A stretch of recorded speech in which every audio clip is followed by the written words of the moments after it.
Hello everyone, finally সবাইকে welcome জানাচ্ছি আজকে লাইভ ক্লাসটাতে। এবং আশা করছি সবাই ভালো আছো এবং সুস্থ আছো। এবং আমি তোমাদের সবার প্রিয় লিমন ভাইয়া চলে আসছে আজকের ক্লাসটা নেওয়ার জন্য। এবং যারা যারা জয়েন করেছো তারা প্রথমে একটু অপেক্ষা করো, আমার সকল স্টুডেন্ট জয়েন হওয়ার পরে আমরা ক্লাসটা ফুল স্পিডে শুরু করে দিব। সো আমি দেখতে পাচ্ছি আমার এখানে অনেক স্টুডেন্টই জয়েন করছে, আস্তে আস্তে তোমাদের অ্যাটেন্ডেন্সটা আরো বাড়বে। সো আজকে আমরা পড়বো মূলত একটা আনন্দ পাঠের, এটা উপন্যাস না, এটা একটা গল্প। ঠিক আছে, এটা উপন্যাস লেখা, বাট এটা উপন্যাস না, এটা আনন্দ পাঠের একটা গল্প। ঠিক আছে, তোমরা অনেকে এটাকে উপন্যাস মনে করতে পারো, এই জন্য আমি এটাকে লিখে নিয়ে আসছি যাতে এটা তোমাদের সাথে কাটতে পারি। ঠিক আছে, এটা উপন্যাস না, এটা একটা কাকতারুয়া, এটা একটা গল্প। এবং এই গল্পটা আজকে আমরা পড়ার চেষ্টা করব। সো তোমরা যারা যারা জয়েন করেছো তারা আমার সাথে শুরুতেই এই কাকতারুয়া নিয়ে যতটা কনফিউশন তোমাদের মধ্যে আছে, তোমরা এটা আমাকে আমি আজকে সেটা ক্লিয়ার করে দিব। আর তোমাদের একটা দায়িত্ব আছে। দায়িত্ব কি জানো? দায়িত্ব হচ্ছে তোমরা আজকে ক্লাসটাতে কেউ র্যান্ডমলি আসা যাওয়া করতে পারবা না। মানে হঠাৎ করে ক্লাসে ঢুকলাম, 2 মিনিট বের হয়ে গেলাম, আবার ক্লাসে ঢুকলাম, এটা হবে না। কারণ তুমি যদি আজকে আমি পুরো গল্পটা পড়াবো, তো গল্প পড়ানোর মাঝখান থেকে এসে যদি বলো ভাই শুরু থেকে পড়ান, বাদ, তোমাকে আমি শুরু থেকে পড়াবো না। ঠিক আছে, কারণ অনেক বড় গল্প আমার শেষ করতে হবে। তো এই জন্য তোমরা আজকে শুরু থেকে একদম সবাই আসার পরে আমি গল্পটা শুরু করব। তার আগে আমরা একটু আগে কবি পরিচিতি পড়ে নিব, যাতে আমাদের গল্পটা শুরু করতে করতে সকল স্টুডেন্ট সমানভাবে চলে আসতে পারে। আজকের গল্পটা কেন ইম্পর্টেন্ট জানো? আজকের গল্পটা এমসিকিউ লাগে না, আমরা কাকতারুয়াতে তো আমাদের কোনো বহু নির্বাচনী কাজে লাগে না। এক্ষেত্রে আমাদের কিছু ছোট প্রশ্ন লাগে এবং আমাদের লাগে ব্রড প্রশ্ন, বর্ণনামূলক প্রশ্ন। সো বর্ণনামূলক প্রশ্নগুলো আমরা দেখবো। তো আপাতত আমরা কাকতারুয়া গল্পে যাওয়ার আগে আমি একটু তোমাদের জন্য একটু অপেক্ষা করি। সবাই ভালো আছো আশা করছি। এবং আমার পরিচয়টা তোমাদেরকে আগেও দিয়েছি, আমার পরিচয় তোমরা জানো, আমার নাম হচ্ছে লিমন ভাই। আমি তোমাদের বাংলা পড়াই এবং বিজিএস পড়াই, আমার নাম হচ্ছে লিমন। তোমাদের অনেকের সাথে আমার দেখা হয়েছে, কৃতি শিক্ষার্থী সংবর্ধনায়। কৃতি শিক্ষার্থী সংবর্ধনায় তোমাদের অনেকের সাথে আমার দেখা হয়েছে। ওই কৃতি শিক্ষার্থী সংবর্ধনায় যারা যারা ছিল তাদের সাথে আমার ছবিও আছে অনেকের সাথে। অনেকে আমার সাথে তোমার ছবি তুলছো, হ্যাঁ আমি দেখলাম তোমাদের ফোন দিয়ে আমার সাথে ছবিও তুলছো। সো তোমাদের অনেকের সাথে দেখা হয়েছে। সো দেখার পর ফাইনালি উই আর ব্যাক। এবং আমরা আমাদের পড়াশোনায় ব্যাক করতে হয়েছে, কিছু করার নাই, আবার আমাদের রেগুলার লাইফে আমাদের ব্যাক করতে হলো। আমাকে তোমরা চিনো অনেকেই। আর আমি পড়তেছি একটা বিশ্ববিদ্যালয়ে, বিইউপিতে, ইউনিভার্সিটির নাম হচ্ছে বিইউপি, ওখানে ছোট করে লেখা আছে। সো বিউপিতে আমি সমাজ বিজ্ঞান নিয়ে পড়াশোনা করছি, তোমাদের থেকে বেশ বড় আমি, বয়স অনেক। ঠিক আছে, তো তোমাদের থেকে বয়স আমার ভালোই বয়স, তোমাদের থেকে আমি প্রায় 10 বছরের বড় মনে হয়, হ্যাঁ 10 বছরের বড় প্রায়। সো আমি তোমাদের এই যে তোমাদের মতো বয়সে যখন ছিলাম তখন আমি খুলনাতে, খুলনা জিলা স্কুলে পড়তাম, এটা অনেকেই জানো, তোমরা অনেকে জিলা স্কুলিয়ান আছো। তো আমাদের ক্লাসটা আমরা এই তোমাদেরই ক্লাসটা আমি তোমাদের জিলা স্কুলিয়ান লিমন ভাইয়া, তোমাদের বাংলা বিজিএস এর টিচার, সে তোমাদের ক্লাসটা নিব। অনেকে আজকে দেখতে পাচ্ছ কমেন্ট সেকশনটা নাই, তোমাদের জন্য কমেন্ট সেকশনটা আমরা অফ করে রাখছি এবং কনভিনিয়েন্টলি আবার খুলে দেওয়া হবে, কোনো সমস্যা নেই। সো কমেন্ট নিয়ে যাদের টেনশন আছে তারা তারা বা যারা খুব কমেন্ট করে স্প্যামিং করতে, তাদের জন্য আজকের এটা একটু মন খারাপের ব্যাপার। আর আমাদের যারা ভালো স্টুডেন্ট যাদের সবার জন্য এটা একটা সুবিধার ব্যাপার। তো আমি একটা পোল দিই, আমাকে পরিষ্কারভাবে দেখা যাচ্ছে কিনা একটু আমাকে বলো তো, দেখতে পাচ্ছ?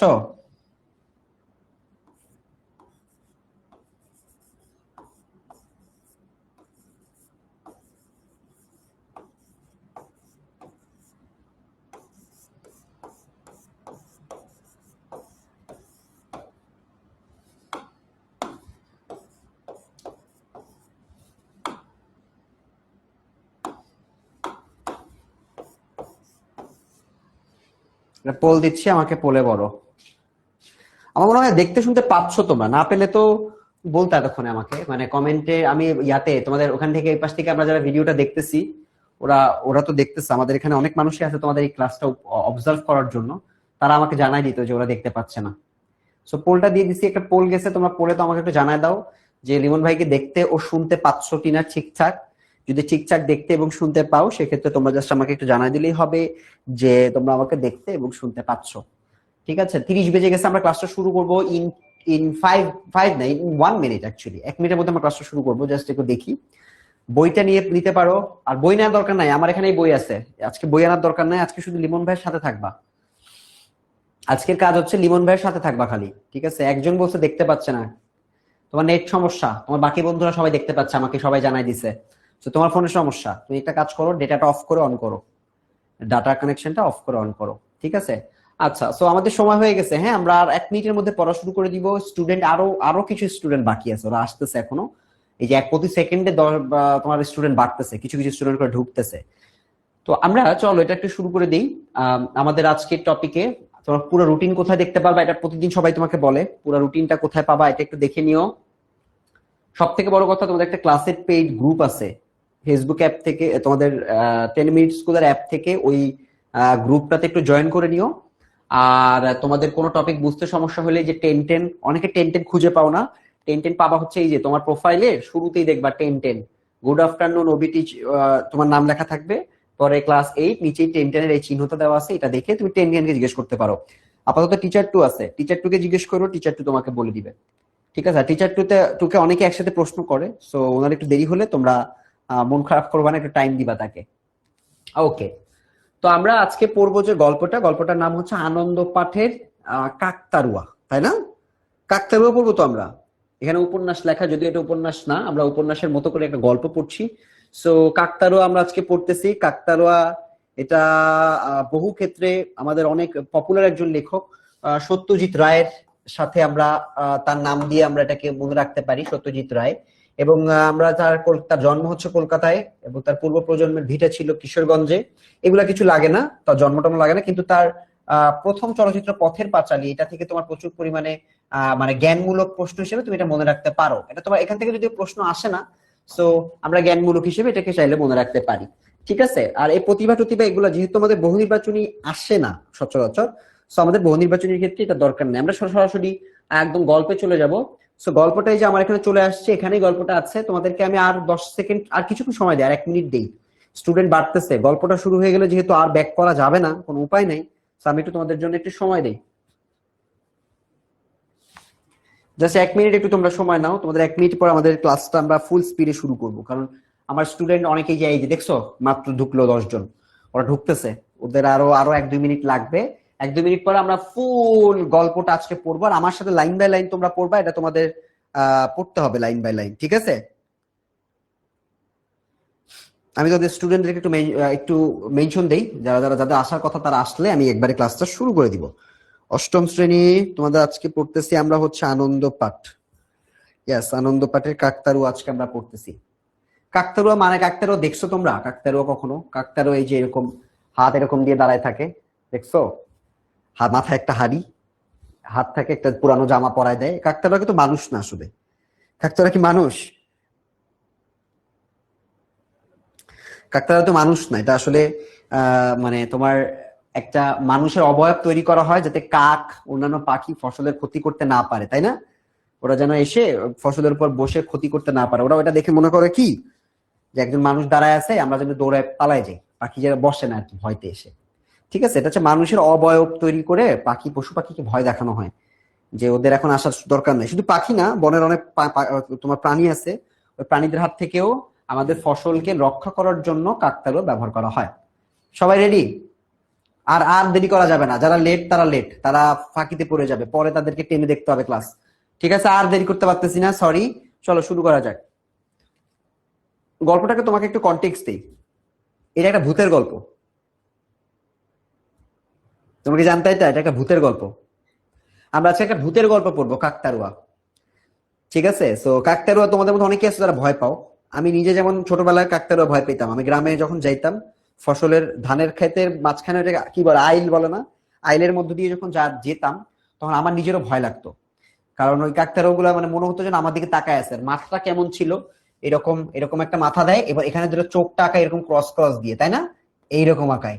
এটা দেখতেই তো খুবই ফানি, মানে ফানি না, হরিবল, ভয়। তো এই জন্য আমিও ছোটবেলায় অনেক পরিমাণে কাকতারুয়া ভয় পেতাম। তো আজকে আমরা এরকম একটা কাকতারুয়া নিয়ে কথা বলতেছি, যে কাকতারুয়া হাতটা এরকম,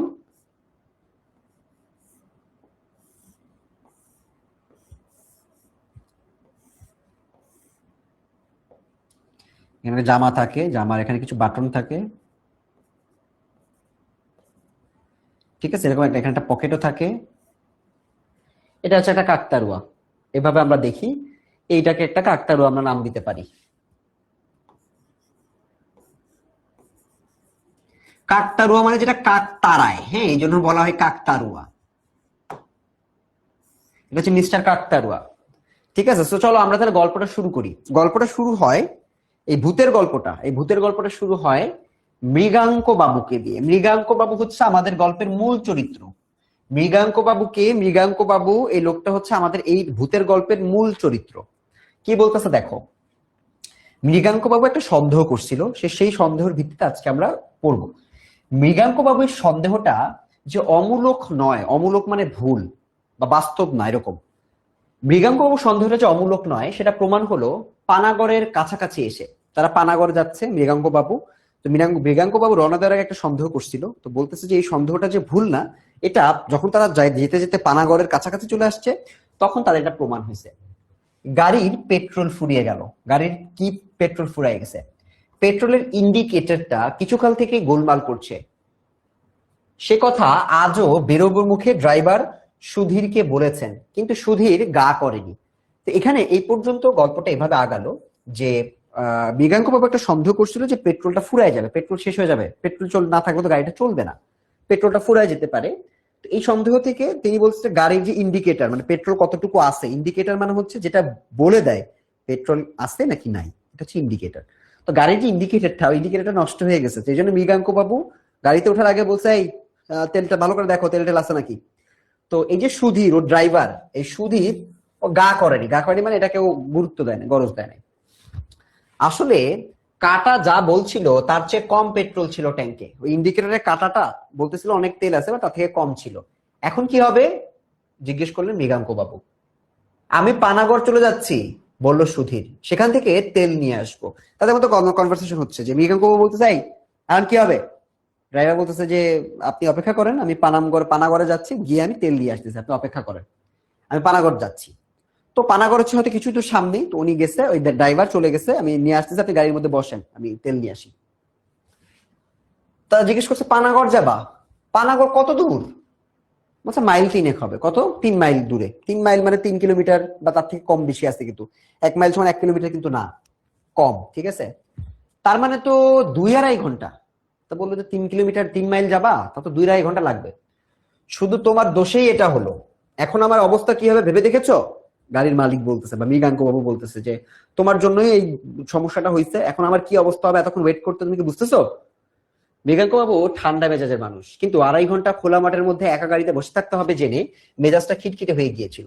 মৃগাঙ্ক বাবু লোকটা খুব ঠান্ডা মেজাজের, বাট মেজাজ খারাপ হয়ে গেছে, বুঝতেই পারতেছো, গাড়িতে ওঠার আগে বলছে বেশি বুঝেও তেল আনা নাই, এখন ওর দোষ আমি বসে থাকা লাগবে। এই জন্য মৃগাঙ্ক বাবুর মাথাটা গরম হয়ে গেছে। তাহলে দেরি করো না, বেরিয়ে পড়ো, 8টার মধ্যে কলকাতা ফিরতে পারবো তো, এখন 3:30। বলতে তা পারবো বাবু, বিকেল 3:30 বাজে, বিকেল বেলা কিন্তু একটু সূর্য আস্তে আস্তে অস্ত যাবে, আর এই সময়টা একটু মাঠঘাট অনেক শূন্য থাকে বেশিরভাগ সময়। তো উনি সন্দেহ করছে যে আমি 8টা বাজের মধ্যে কি বাড়ি যেতে পারবো, তো বলছে হ্যাঁ স্যার, আপনি 8টার আগে বাসা যেতে পারবেন, তো অপেক্ষা করেন। তো তাকে বসায় রেখে আমাদের সুধীর চলে গেল। চলে যাওয়ার সময় বললো যে এইটা এ নাও টাকা, সুধীর কিছু টাকাও দিয়ে দিছে। আর ভবিষ্যতে এমন ভুলটি কখনো করো না, লং জার্নিতে এসব রিক্ষের মধ্যে যাওয়া কখনোই উচিত না। এখানে বোঝানো হয়েছে যে এসব ঝামেলার মধ্যে যাওয়া কখনো উচিত না। সুধীর টাকা নিয়ে চলে গেল পানাগড় অভিমুখে মানে পানাগড়ের দিকে রওনা দিছে। মৃগাঙ্ক শেখর মুখোপাধ্যায়, এই লোকের নাম হচ্ছে মৃগাঙ্ক শেখর মুখোপাধ্যায়, খ্যাতনামা জনপ্রিয় সাহিত্যিক। তিনি একজন জনপ্রিয় সাহিত্যিকও বটে, ঠিক আছে, একজন সাহিত্যিকের সম্পর্কে আজকে আমরা পড়তেছি। তো সাহিত্যিক বটে। দুর্গাপুরে একটি ক্লাবের সাংস্কৃতিক অনুষ্ঠানে তাকে ডাকা হয়েছিল মানপত্র দেওয়া হবে বলে। তার মানে আজকে ওরা কোথায় যাচ্ছে, দুর্গাপুর যাচ্ছে। দুর্গাপুর কেন যাচ্ছে, কারণ ওই মৃগাঙ্ক বাপু একজন সাহিত্যিক, তাকে একটা মানপত্র দিবে, প্রশংসাপত্র দিবে, যে আপনি মানে প্রশংসাপত্র মানে তার একটা সার্টিফিকেট বলতে পারো তুমি, এটা তাকে দেওয়া হবে। তো এই জন্য তারা আজকে যাচ্ছে ওখানে। ট্রেনে রিজার্ভেশন পাওয়া যায়নি, তারা ট্রেনে যাওয়ার চেষ্টা করছে, রিজার্ভেশন পায়নি মানে টিকিট পায় নাই, তাই মোটরে যাত্রা মানে গাড়িতে যাচ্ছে। সকালে চা খেয়ে বেরিয়েছেন, আর ফেরার পথে এই দুর্যোগ, কিছু খায় নাই, খিদা লাগছে। মৃগাঙ্ক বাবু কুসংস্কারে বিশ্বাস করেন না, পাজিতে দিনক্ষণ দেখে যাত্রা করাটা তার মতে কুসংস্কার, কিন্তু আজ পাজিতে যাত্রা নিষিদ্ধ বললে তিনি অবাক হবেন না। তার মানে এখানে এই লাইনটা বলতেছে যে তিনি আসলে কুসংস্কার বিশ্বাস করেন না, মানে তিনি মনে করেন না যে পাজিতে এটা একটা ধর্মের একটা এই হিন্দু ধর্মের একটা লিস্ট বা বইয়ের মতো বলতে পারো, যেখান থেকে তারা দেখে যে কোন দিনটা শুভ কোন দিনটা অশুভ। তো তিনি এটা বিশ্বাস করতেন না, কিন্তু আজকে এমন দুরবস্থা হয়েছে, গাড়িটা নষ্ট হয়ে গেল, তো উনি বলতেছে আজকে যদি কেউ বলে যে পাজিতে খারাপ দিন আছে, তাহলে সে পাজি বিশ্বাস করবে, এরকম একটা ব্যাপার। ঠিক আছে, আপাতত গাড়ি থেকে নেমে আড় ভেঙে, আড় মানে হচ্ছে ঘুম থেকে উঠে আড় ভাঙো না, ওটাকে বলছে, মানে হাত পা ছড়াই দিয়ে আড় ভেঙে তিনি গাড়ি থেকে নেমে আড় ভেঙে তিনি তার চারদিকটা ঘুরে দেখে দিলেন। তিনি দেখলো গাড়িটা কোথায় দাঁড়াইছে, আশেপাশে একটু দেখার চেষ্টা করতেছে। মাঘ মাস, ক্ষেত থেকে ধান কাটা হয়ে গেছে, চারিদিকে ধুধু করছে মাঠ, দূরে বেশ দূরে একটি মাত্র কুড়ে ঘর একটি তেঁতুল গাছের পাশে দাঁড়িয়ে আছে। মানে পুরো এলাকাটা খুবই ছিমছাম। এটা তোমাদের কিন্তু পড়তে হবে, এই অংশটা একটু পড়তে হবে, কারণ তোমাদের যে বর্ণনামূলক প্রশ্ন আসে ওই বর্ণনামূলক প্রশ্নে কিন্তু মৃগাঙ্ক বাবুর আশেপাশের পরিবেশ কেমন, কেন অনেক ছিমছাম ছিল, এটা কিন্তু জানতে চাবে। ঠিক আছে, তো তখন কিন্তু তোমাদের যে মাঘ মাসের যে পরিবেশ, এই পরিবেশটা তোমাদের ব্যাখ্যা করতে পারতে হবে। তো মাঘ মাসের পরিবেশটা কি? মৃগাঙ্ক বাবুর আশেপাশে দেখছি যে ধান কাটা হয়ে গেছে, চারিদিকে ধুধু করছে মাঠ, যেহেতু ধান কাটা হয়ে গেলে চারিদিকে উঁচু না, পুরা মাঠ দেখা যাচ্ছে, এবং বেশ দূরে মাত্র একটা তেঁতুল গাছ, এবং তেঁতুল গাছের পাশে একটা কুড়ে ঘর, আর কোনো বাড়ি টাড়ি কিছু নাই। এছাড়া বসতির কোনো চিহ্ন নেই, মানে আশেপাশে কোনো মানুষ বসবাস করে না। আরো দূরে রয়েছে এক সারি তাল গাছ, কিছু দূর তাকালে দেখতে পাচ্ছ অনেক দূরে একটা তাল গাছ, আর সবকিছুর পিছনে জমাট বাঁধা বন, অনেক দূরে তাকালে পিছনে কিছু বন দেখতে পাওয়া যাচ্ছে। এই হলো রাস্তার একদিক, অর্থাৎ পূব দিকের দৃশ্য। রাস্তার পূর্ব দিকের দৃশ্যটা বললো যে তাল গাছ দেখা যাচ্ছে, একটা কুড়ে ঘর দেখা যাচ্ছে, কোনো বসত বাড়ি নাই। পশ্চিমেও বিশেষ পার্থক্য নেই, মানে পশ্চিমে একই রকম। রাস্তা থেকে 40-50 হাত দূরে একটা পুকুর আছে, পশ্চিম দিক পূর্ব দিক বললো, পশ্চিম দিকে একটা পুকুর আছে কিছু দূর গেলে, এবং তাতে জল বিশেষ নেই, মাঘ মাস বিশেষ কোনো জল টল নাই। গাছপালা যা আছে তা দু একটা বাবলা ছাড়া সবই দূরে, দু একটা বাবলা গাছ আছে, তারপর তাছাড়া সবই অনেক বেশি দূরে। এদিকে দুটি কুড়ে ঘর রয়েছে, কিন্তু মানুষের কোনো চিহ্ন নাই। আকাশের উত্তরে মেঘ দেখা গেল, এদিকে রোদ, একদিকে রোদ পাওয়া যাচ্ছে, যদিও মেঘ আছে বাট মেঘের পরে কিন্তু রোদ দুটো দেখা যাচ্ছে। মাঠের মধ্যে দাঁড়িয়ে আছে একটা কাকতাড়ুয়া। পরিবেশটা কেন ভয়ঙ্কর এটা কিন্তু এখানে ব্যাখ্যা করছে, কারণ চারিপাশে যতদূর দেখা যায় কোনো মানুষ নাই, একটা দুইটা ঘর আছে, তাল গাছ আছে, সেটা মৃগাঙ্ক বাবু দেখছে, এবং মাঠের মধ্যে দেখলো একটা কাকতাড়ুয়া। মাঘ মাসে শীতকাল হয়, শীতকাল হলেও রোদের তেজ আছে বেশ, রোদটা বেশ গরম, তাই মৃগাঙ্ক বাবু গাড়িতে ফিরে এলেন, যে রোদের তেজ আছে গাড়ির দিকে ফিরে যায়। তারপর ব্যাগ থেকে একটা গোয়েন্দা কাহিনী বার করে পড়তে আরম্ভ করলেন, বইয়ের মধ্যেই পড়তেছে, মানে গাড়ির মধ্যে বসে। এর মধ্যে দুটো অ্যাম্বাসাডার আর একটা লরি গেছে তার পাশ দিয়ে, মানে তার পাশ দিকে অন্য গাড়িগুলো যাচ্ছে, রাস্তা তো এমন তো না যে ওই রাস্তা আর কেউ যাবে না, তার পাশ দিয়ে দুইটা গাড়ি চলে গেছে। তার মধ্যে একটা কলকাতার দিকে, কিন্তু কেউ তার অবস্থান জিজ্ঞেস করার জন্য থামে নাই, যে গাড়িগুলো গেছে তাকে থামে হেল্প করার চেষ্টা করে নাই।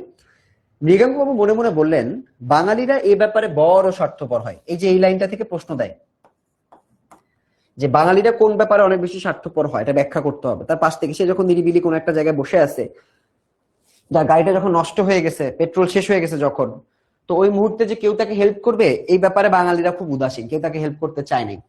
নিজের অসুবিধা করে পরের উপকার করাটা তাদের কুষ্টিতে লেখে না, কুষ্টিতে মানে হচ্ছে তাদের জীবনে, পুরো জীবনের বৃত্তান্তে তারা কখনো দেখে না যে নিজের অসুবিধা করে বাঙালি অন্য হেল্প করবে। তিনি নিজেও কি এদের মতোই ব্যবহার করতেন? নিজেকে প্রশ্ন করতে, আচ্ছা আমি যদি থাকতাম আমিও কি এরকম করতাম কিনা? হয়তো তাই, তিনিও তো বাঙালি, লেখক নিজেও তো বাঙালি, লেখক হিসেবে তার খ্যাতি আছে ঠিকই, কিন্তু তার মজ্জাগত দোষগুলো কোনো সংস্কার হয়নি। মজ্জাগত মানে হচ্ছে যেটা তার হাড্ডিতে আছে, মানে আমার বংশে থাকে না যে বাঙালি হিসেবে আমার 14 গোষ্ঠী এরকম, সেটাকে বলে মজ্জা, তোমার অস্থি মজ্জায়, মানে হাড়ের ভিতর পর্যন্ত এটা তোমার বাঙালির একটা স্বভাব এটা। ঠিক আছে, এটা হিসেবে সে কল্পনা করতেছে। মানে এখানে সে নিজের সাথে নিজে কথা বলতেছে যে আমি বাঙালি, তো তো বাঙালি তো নিজের ক্ষতি করে অন্যের হেল্প করে না, তো এর জায়গায় যদি আমি থাকতাম আমি কি করতাম, আমি কি হেল্প করতাম? মনে হয় না, কারণ আমিও তো বাঙালি। দেখো এটাই বলতেছে। আচ্ছা, পরের অংশটা একটু দেখি। উত্তরের মেঘটা অপ্রত্যাশিত ভাবে দ্রুত এগিয়ে আসলো, এবং এগিয়ে এসে সূর্যটাকে ঢেকে ফেললো। যখন সূর্যটাকে মেঘ ঢেকে ফেললো তখন একটু অন্ধকার অন্ধকার ভাব আসে, বা একটু ছায়া ছায়া ভাব আসে, সঙ্গে সঙ্গে একটা ঠান্ডা হাওয়া চলে আসতো। মৃগাঙ্ক বাবু ব্যাগ থেকে পুল ওভার হচ্ছে একটা জ্যাকেটের মতো, পুল ওভারটা বের করে পরে নিলেন। এদিকে সূর্য দ্রুত নিচের দিকে নেমে আসছে, মানে ডুবে যাবে, 5টার মধ্যেই অস্ত যাবে, অন্ত না, এটা হচ্ছে অস্ত যাবে। তখন ঠান্ডা বাড়বে। কি মুশকিলে ফেললো তাকে সুধীর। মৃগাঙ্ক বাবু দেখলেন যে বইয়ে মন দিতে পারছেন না, বই পড়ার চেষ্টা করতেছিল, গোয়েন্দা বই, বাট মন দিতে পারতেছে না। তার চেয়ে নতুন গল্পের প্লট ভাবলে কেমন হয়। উনি চিন্তা করতেছে নতুন আরেকটা গল্প লিখবে। মৃগাঙ্ক বাবু একজন সাহিত্যিক, উনি আরেকটা গল্প লিখতে চায়। ভারত পত্রিকা তার কাছে একটা গল্প চেয়েছে, সেটা এখনো লেখা হয়নি, একটা প্লটের খানিকটা মাথায় এসেছে, এই পথটুকু আসতেই মৃগাঙ্ক বাবু নোটবুক বার করে কয়েকটা পয়েন্ট লিখে ফেললেন। তার মানে এখন তিনি চিন্তা করছে নতুন বই যেহেতু পড়তে পারতেছি না, একটা নতুন বই লেখার চেষ্টা করি। একটা প্লট, প্লট মানে হচ্ছে কোন একটা গল্পের যে প্রেক্ষাপট সেটাকে বলতেছে প্লট। মানে মনে করো একটা নির্দিষ্ট জিনিস নিয়ে সে ঘটনা লিখতে চায়, কোন ঘটনা নিয়ে লিখবে সেই ঘটনার কিছু পয়েন্ট সে লিখে দিল। না, গাড়িতে বসে ভালো লাগতেছে না, খাতা বন্ধ করে আবার বাইরে এসে দাঁড়ালেন, মানে লিখতে ভালো লাগতেছে না। তারপর কয়েক পা সামনে গিয়ে রাস্তার মাঝখানে দাঁড়িয়ে এদিক ওদিক দেখে তার মনে হলো বিশ্ব চলাচলে তিনি একা। তিনি হঠাৎ করে বের হয়েছে, গাড়ি থেকে বের হয়ে এদিক ওদিক তাকায় দেখে কেউ নাই, দেখে মনে হচ্ছে তিনি মনে হয় একা। এমন একা তিনি কোনোদিন অনুভব করেননি। না, ঠিক একা নয়, একটা নকল মানুষ আছে কিছু দূরে দাঁড়িয়ে, ওই কাকতারুয়াটা। তার মানে তিনি গাড়ি থেকে নেমে দেখলেন, তার মনে হলো যে পুরা পৃথিবীতে তিনি একা, মানে আশেপাশে যেহেতু মানুষ নাই, মনে হচ্ছে যে তিনি একাই আছে আর কেউ নেই। তো বললেন না, একা না তো, একটা ফেক মানুষ আছে, একটা নকল মানুষ আছে। নকল মানুষ হচ্ছে কাকতারুয়া তো মানুষের মতো দেখতে। তো উনি মনে করছে, উনি বলতেছে যে হ্যাঁ, একটা নকল মানুষ, মানুষেরই একটা প্রতিবিম্ব আমরা এখানে দেখতে পাচ্ছি। কাকতারুয়াটাকে বলতেছে মাঠের মধ্যে এক জায়গায় কি যেন একটা শীতের ফসল রয়েছে, একটা খেতে হয়তো কোনো সবজি টবজি আছে, তারই মাঝখানে দাঁড়িয়ে আছে কাকতারুয়া, ওই শীতের সবজিকে পাহারা দিচ্ছে যাতে অন্য কেউ আসতে না পারে। একটা খাড়া বাঁশ মাটিতে পোতা, মানে কাকতারুয়া কিভাবে তৈরি করছে দেখো, একটা খাড়া বাঁশ মাটিতে পোতা, তার সঙ্গে আড়াআড়ি ভাবে একটা বাঁশ ছড়ানো রয়েছে, মানে এইটা একটা বাঁশ, আড়াআড়ি আরেকটা বাঁশ, তারপর এখানে একটা হাড়ি পাটাই দিছে, এখানে একটা জামা পরাই দিছে, ঠিক আছে, এরকম।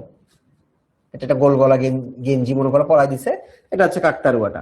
তো উনি বলতেছে যে একটা খাড়া বাঁশ, দু হাতে হাতের মতো দুদিকে রয়েছে একটা আড়াআড়ি বাঁশ, এই হাত দুটো গলানো রয়েছে, গলানো মানে পরানো রয়েছে, উপর দিয়ে পরানো রয়েছে একটা ছেঁড়া জামার দুটো আন্তি, যেটা দুটো আন্তিনের মধ্য দিয়ে, মানে দুটো হাতের মধ্যে যেটা পরায় রাখছে।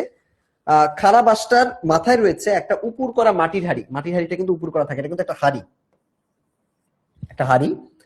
এবং দূর থেকে বোঝা যায় না, কিন্তু মৃগাঙ্ক বাবু অনুমান করলেন সেই হাড়ির রংটা কালো। এখান থেকে গল্পটা ডিপ হওয়া শুরু করছে, একটু বোঝার চেষ্টা করো। তো মৃগাঙ্ক বাবু দেখতেছে জিনিসটাকে, দেখতে দেখতে মৃগাঙ্ক বাবু অনুমান করলেন যে আচ্ছা, ওই কাকতারুয়ার মাথার কি কালো, হাড়িটা কি কালো?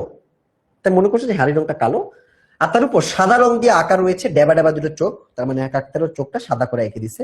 আশ্চর্য, এই জিনিসটা পাখিরা আসল মানুষ ভেবে ভুল করে, মানে এটা তো মানুষ না, বাট পাখিরা এটা দেখে মানুষ ভাবে, উনি চিন্তা করতেছে। আর তার ভয়ে খেতে এসে উৎপাত করে না। পাখিদের বুদ্ধি কি এতই কম? কুকুর তো ভুল করে না, তারা মানুষের গন্ধ পায়, কাকচড়ুই কি তাহলে সে গন্ধ পায় না? নিজেকে প্রশ্ন করতেছে। পাখিরা তো বলো। মেঘের মধ্যে একটা ফাটল দিয়ে রোদ এসে পড়লো কাকতারুয়াটার গায়ে, মানে মেঘটা থেকে একটা কোণা থেকে রোদ্দুর আসতেছে, এসে কাকতারুয়ার গায়ে পড়তেছে। মৃগাঙ্কবাবু লক্ষ্য করলেন যে যে জামাটা কাকতারুয়ার গায়ে পরানো হয়েছে সেটা একটা সিটের শার্ট। সিট মানে হচ্ছে সিট কাপড়, হ্যাঁ, এটা কাপড়ের ধরন, সিটের শার্ট। কার কথা মনে পড়লো ওই সেরা কালো, লাল কালো সিটের শার্টটা দেখে? মৃগাঙ্কবাবু অনেক চেষ্টা করলেন, মানে শার্টটা একটু চেনা চেনা লাগতেছে। তুমি বলতেছে যে শার্টটা মনে হয় দেখছি কোথাও। মৃগাঙ্কবাবু অনেক চেষ্টা করছে, বাট চেষ্টা করে শার্টটার কথা মনে করতে পারলো না। তবে কোনো একজনকে তিনি ওরকম একটা শার্ট পরতে দেখেছেন বেশ কিছু কাল আগে, তিনি মনে করলেন যে শার্টটা আমি দেখছি কার গায়ে জানি, হয় না এরকম মাঝে মাঝে ওরকম। তো আশ্চর্য, ওই একটি নকল প্রাণী ছাড়া আর কোনো প্রাণী নেই, মৃগাঙ্ক বাবু আর ওই কাকতারুয়াটা। এই সময়টা খেতে কাজ হয় না বলে গ্রামের মাঠে ঘাটে লোকজন কম দেখা যায়। শীতকাল, তোমার নতুন করে আর ফসল ফলায় না, খেতে বেশি কাজ কাম হয় না, মানুষজন নাই। কিন্তু এরকম নির্জনতা মৃগাঙ্ক বাবুর অভিজ্ঞতা এই প্রথম, তিনি এত নীরব কখনো ফিল করেন। মৃগাঙ্ক বাবু ঘুরে দেখলেন 4:20, তার মানে 4:20 বাজে, 4:20, ঠিক আছে, 4:20 বাজে। তিনি ফ্লাস্কে করে চা রয়েছে সেটা সদ্ব্যবহার করা যেতে পারে ভেবে গাড়িতে ফিরে এসে ফ্লাস্ক খুললো, মানে চায়ের যেখানে গরম চা রাখা যায় সেটা ঢাকনা ঢেলে তিনি চা খেলেন। শরীরটা একটু গরম হলো। কালো মেঘের মধ্য দিয়ে সূর্যটাকে একবার দেখা গেল। কাকতারুয়ার গায়ে পড়েছে লালচে রঙের একটা রোদ। সূর্য দূরের তাল গাছটার মাথার কাছে এসেছে, মানে সূর্যটা ডুবে যাচ্ছে, তাল গাছটার মাথা পর্যন্ত আসছে, এবং তার মিনিট 5 পরে মনে হচ্ছে সূর্যটা ডুবে যাবে। আরেকটা অ্যাম্বাসেডর, মানে আরেকটা গাড়ি, তারপর মৃগাঙ্ক বাবু গাড়ি পাশ দিয়ে বেরিয়ে গেল। মৃগাঙ্ক বাবু আরেকটু চা খেয়ে আবার গাড়ি থেকে নামলেন। সুধীরের আসতে এখনো ঘন্টা খানেক দেরি। কি করা যায়? পশ্চিমের আকাশ এখন লাল, সেদিক থেকে মেঘ সরে এসেছে, মানে অস্ত যাওয়ার সময় আমরা ওই যে মাগরিবের আজানের সময় লাল লাল হয়ে উঠে না, ওই লাল লাল একটা আভা হয়ে গেছে, সেদিক থেকে মেঘ সরে এসেছে। চ্যাপ্টা লাল সূর্যটা দেখতে দেখতে দিগন্তের আড়ালে চলে গেল। এরপর ধাপ করে, বাপ করে না, এটা ধাপ করে অন্ধকার নামবে, অন্ধকার নামবে নামবে এরকম একটা ভাব সন্ধ্যাবেলা। হঠাৎ করে সে বলতেছে, কাকতাড়ুয়া কেন জানি মৃগাঙ্ক বাবু অনুভব করছেন প্রতি মুহূর্তেই ওই নকল মানুষটা তাকে বেশি করে আকর্ষণ করছে, মানে কাকতাড়ুয়াটা তাকে আকর্ষণ করছে। সন্ধ্যা হয়ে গেছে, সেটার দিকে এক দৃষ্টে চেয়ে থাকতে থাকতে মৃগাঙ্ক বাবু কতগুলো জিনিস লক্ষ্য করে একটা হৃদকম্প অনুভব করলেন। এখানে হৃদকম্প হবে, একটা হৃদকম্প অনুভব করলেন, মানে বুকটা একটু কেঁপে উঠলো মনে হলো কাকতাড়ুয়ার দিকে তাকিয়ে। ওটার চেহারায় সামান্য পরিবর্তন হয়েছে কি, মানে মনে হচ্ছে কাকতাড়ুয়ার চেহারাটা চেঞ্জ হয়ে গেছে। হাত দুটো কি একটু নিচের দিকে নেমে আসছে, মনে হচ্ছে হাতটা খাড়া থাকার কথা, আবার হাত দুটো মনে হচ্ছে নেমে গেছে। দাঁড়ানোর ভঙ্গিটা কি আরেকটু জ্যান্ত মানুষের মতো। খাড়া বাসটার পাশে কি আরেকটা বাস দেখা যাচ্ছে। ও দুটো কি বাস নাকি ঠ্যাং, মানে কাকতাড়ুয়া তো এরকম একটা বাস থাকে, কিন্তু তোমার মনে হচ্ছে এখানে দুইটা বাস আছে, তার মানে আরেকটা পায়ের মতো মনে হচ্ছে, এটা একটা পা, এটা তার মনে হচ্ছে। কাকতাড়ুয়াটা মনে হচ্ছে জ্যান্ত হয়ে গেল। মাথা হাড়িটা একটু ছোট মনে হচ্ছে না, মানে মানুষের মাথার মতো। তিনি কি এই তেপান্তরের মাঠে একা দাঁড়িয়ে থাকতে থাকতে চোখে ভুল দেখছেন? প্রশ্ন করতেছে যে আমি কি চোখে কিছু হইলো, আমি কি ভুল দেখতেছি? কাকতাড়ুয়া কখনো জ্যান্ত হয়ে ওঠে? কখনোই না, কাকতাড়ুয়া তো জ্যান্ত হওয়ার কথা না। কিন্তু মৃগাঙ্ক বাবুর দৃষ্টি আবার কাকতাড়ুয়ার দিকে গেল, যে চোখ টোক মুছে আবার তাকাইলো। কোনো সন্দেহ নেই সেটা জায়গা বদল করছে। তিনি 100% শিওর কাকতাড়ুয়াটা যেখানে ছিল ওটা ওখানে আর নাই, ওটা অন্য কোনো একটা জায়গায় চলে গেছে। এটা কিভাবে সম্ভব? সেটা ঘুরে দাঁড়িয়ে তার দিকে খানিকটা এগিয়ে আসছে, ওদিকে ফিরেছিল এবং ও ঘুরে দাঁড়িয়ে লেখকের দিকে একটু আগায় আসছে মনে হলো। এসেছে না, আসতেছে। মানে উনি প্রথম চিন্তা করলো কাকতাড়ুয়াটাকে আগায় আসছে, এখন দেখলো না, এটা আসছে কি, এটা আসতেছে, মানে রানিং খুঁড়িয়ে খুঁড়িয়ে চলতেছে, কিন্তু দু পায়ে হাঁটতেছে, একটু খোঁড়ায় খোঁড়ায় হাঁটতেছে। হাড়ির বদলে একটা মানুষের মাথা দেখতে পাচ্ছে, গায়ে এখনো সেই সিটের শার্টটা আছে, আর তার সঙ্গে মালকোচা দিয়ে পরা খাটো ময়লা ধুতি। মালকোচা মানে হচ্ছে ধুতি পরার একটা ধরন, এটা কাঁচা দিয়ে পরে। বাবু, কাকতাড়ুয়াটাকে ডাক দিছে, বাবু। ওরা তো কলিজায় আর পানি নেই। মৃগাঙ্ক বাবু সমস্ত শরীরের মধ্য দিয়ে একটা শিহরণ খেলে গেল ভয়তে। কাকতাড়ুয়া মানুষের গলায় ডেকে উঠেছে এবং এ গলা যেন তার চেনা। এ হলো তাদের এককালের গৃহকর্মী অভিরামের গলা। তার বাড়ি একটা চাকর ছিল অনেক আগে, সে চাকরটাকে সে দেখতে পাচ্ছে, মনে হচ্ছে কাকতাড়ুয়াটা সে চাকরটা হয়ে গেছে। এখনো তো বুঝতেছে না যেটা কেমনে সম্ভব। এদিকেই তো ছিল অভিরামের দেশ, মানে বললো যে আমি যেদিকে আসছি এদিকেই তো অভিরামের বাসা ছিল। একবার তাকে জিজ্ঞেস করেছিলেন মৃগাঙ্ক বাবু। অভিরাম বলেছিল সে থাকে মানকরের পাশের গায়ে। পানাগড়ের আগের স্টেশনই তো মানকর, তার মানে পানাগড় যাওয়ার আগে এখন সে মানকরে আছে, মানে মৃগাঙ্ক বাবুর দেশেই সে আছে, মানে মৃগাঙ্ক বাবু না, চাকরের দেশেই সে আছে। মৃগাঙ্ক বাবু চরম ভয়ে পিছাতে পিছাতে গাড়ির সঙ্গে সেটে দাঁড়ালেন। অভিরাম এগিয়ে এসেছে তার দিকে, এখনো সে মাত্র 10 গজ দূরে, মানে চলে আসে কাকতাড়ুয়াটা, অভিরাম হয়ে গেছে যে চলে আসছে। আমায় চিনতে পারছেন বাবু? জিজ্ঞেস করলো ওই ভূতটা বা অভিরামটা। ভূত নাকি অভিরাম এটা আমরা দেখবো। এটা ভূত না, এটা তো কল্পনাও হইতে পারে, একটু দেখি। বা এটা ভূত হইতে পারে, বা এটা মানুষ হইতে পারে। আমায় চিনতে পারছেন বাবু? মনে যতটা সাহস আছে সবটুকু একসাথে করে মৃগাঙ্ক বাবু প্রশ্নটা করলেন, তুমি অভিরাম না? সাহস করে, যতই ভূত হোক, কাকতাড়ুয়া চিন্তা করুক, সে জিজ্ঞেস করো তুমি তো অভিরাম, তুমি অভিরাম না? একদিন পরে আপনি চিনেছেন বাবু, এতদিন পরে আমাকে চিনতে পারছেন? মানুষের মতো দেখাচ্ছে অভিরামকে। তাই বোধ হয় মৃগাঙ্ক বাবু সাহস পেলেন যে এটা তো মানুষ, আমি তো ভুল দেখতেছি মনে হয়। কাকতাড়ুয়া না, এটা ভুলেও হয়েছে, এরকম বললো তোমাকে চিনেছি তোমার জামা দেখে, এই জামা তো আমি তোমাকে কিনে দিয়েছিলাম। হ্যাঁ বাবু, আপনি দিয়েছিলেন, আপনি আমার জন্য অনেক করেছেন, কিন্তু শেষে এমন হলো কেন বাবু? আমি তো কোনো দোষ করিনি, আপনারা আমার কথা বিশ্বাস করলেন না কেন? কোন কথা আমি তো জানি না। মৃগাঙ্ক বাবুর মনে পড়লো 3 বছর আগের ঘটনা। অভিরাম ছিল মৃগাঙ্ক বাবুর 20 বছরের পুরনো গৃহকর্মী, প্রায় 20 বছর ধরে কাজ করতেছিল। শেষে একদিন অভিরামের ভীমরতি ধরলো, মানে লেখক চিন্তা করতেছে তো এই জন্য অভিরামের ভীমরতি ধরে। সে মৃগাঙ্ক বাবুর বিয়েতে পাওয়া একটা সোনার ঘড়িটা চুরি করে বসে। সুযোগ এবং সুবিধা দুই ছিল অভিরামের। অভিরাম নিজে অবশ্য অস্বীকার করছে, মানে অভিরাম তখন অস্বীকার করছিল যে না আমি চুরি করি নাই, অনেক আগের ঘটনা বলতেছে। কিন্তু মৃগাঙ্ক বাবুর বাবা তিনি ওঝা ডাকছিলেন, একজন ওঝা। তখনকার তো ওঝার চলন ছিল, বাটি চালান দেয়া হইতো, বাটি চালান দিত। মৃগাঙ্ক বাবুর বাবা ওঝা ডাকিয়ে কুলোতে চাল ছুঁড়ে মারে, মানে বিভিন্ন কুসংস্কারের কাজকাম করে প্রমাণ করে দেন যে অভিরামী আসল চোর।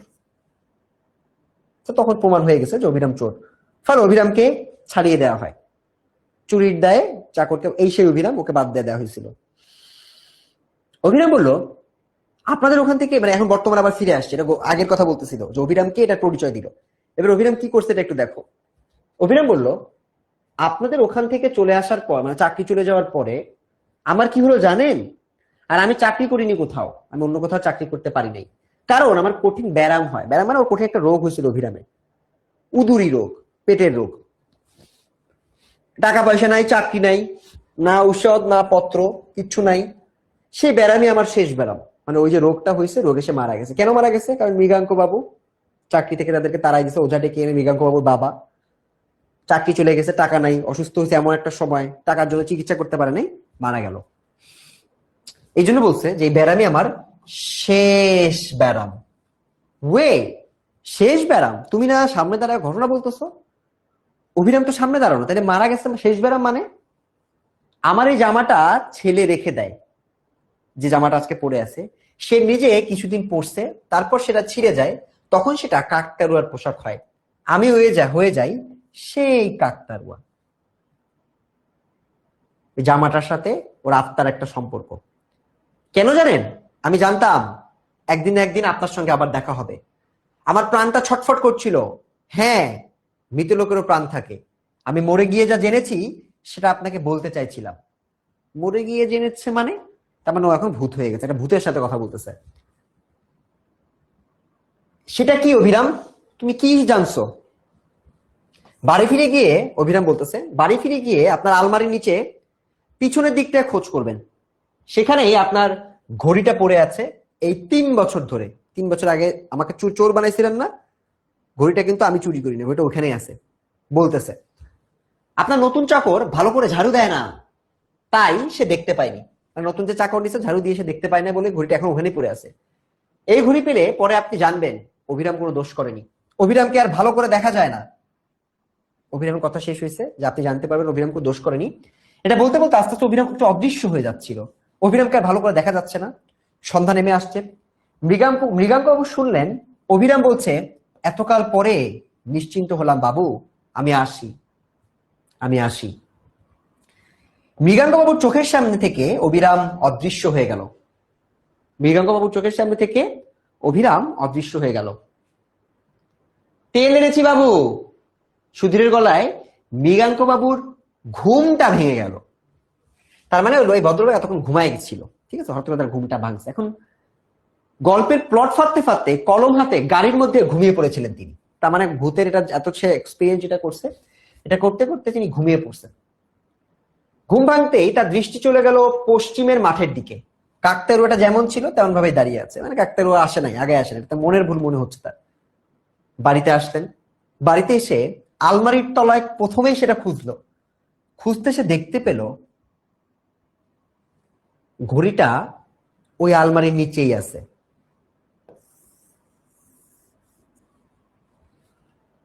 মৃগাঙ্কবাবু স্থির করলেন ভবিষ্যতে আর কিছু গেলেও ওঝার সাহায্য আর কখনো নিবে না। যে ওঝা তাকে চোর বলছিল, সে ওঝার সাহায্য আর কখনো নিবে না। এবং গল্পটা এই এক লাইনের মাধ্যমে গল্পটা শেষ হয়ে গেল। এই গল্পটাতে আমরা কি দেখলাম? এই লাইনটা গুলোতে কিন্তু অনেক কিছু আছে। একটা জিনিস প্রমাণ হয়ে গেছে যে ও আসলে একটা ভূতই দেখছে। কারণ কি, যদি পুরোটা ঘুম হইতো,